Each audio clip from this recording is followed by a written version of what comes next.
Might be the video of the day, too. The Coast Guard now, watch this, recording video of a pilot ditching his single-engine plane in the ocean after running out of fuel. Happened about 250 miles off the coast of Maui. He flew from California to Hawaii. That was the plan, anyway. You can see the plane's propellers stop, and then the pilot deploys that special parachute made for this plane. The parachute slows the plane down so it hits the water on its belly. It's perfect, instead of crashing nose first.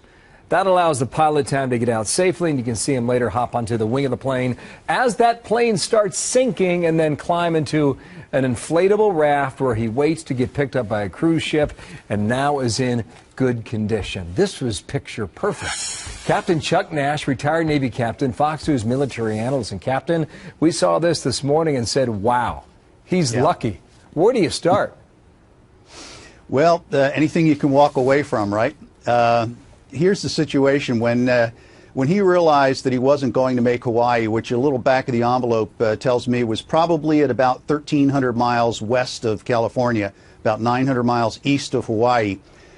He notified the Coast Guard, kept drilling toward Hawaii because he was past the point of no return, i.e. he was already past halfway where he could turn around and go back to California.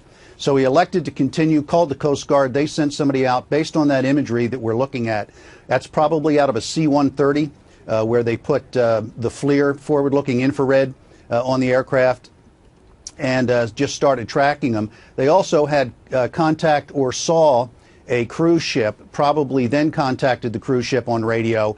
And knowing that he wasn't going to make Hawaii, he probably could have gotten closer to Hawaii, but you never pass up the opportunity, especially with a Cirrus, when you can pop the chute and land right by with that Cirrus. I don't know. Do you just chalk this up to a bad plan on behalf of the pilot?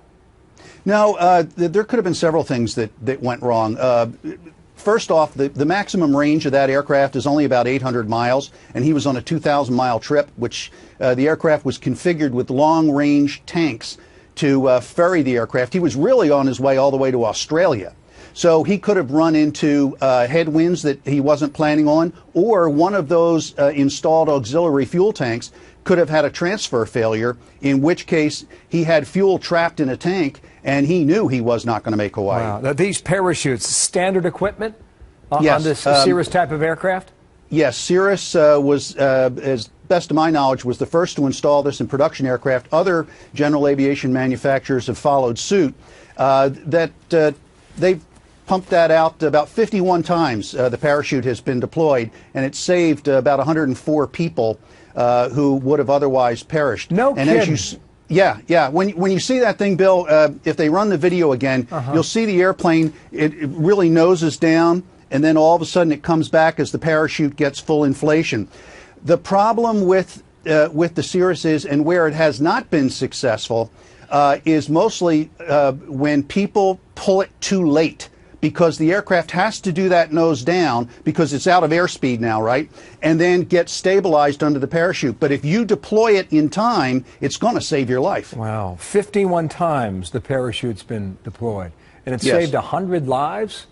104, according to company statistics. It's a light aircraft, right? And that's one of the reasons why you can have a parachute on one of these planes. It's a four-place airplane, but Cirrus is actually building a jet, and they're going to have their jet with a parachute. Fascinating. Great guest. Thank you, Captain. Chuck Nash out of Washington. Appreciate it.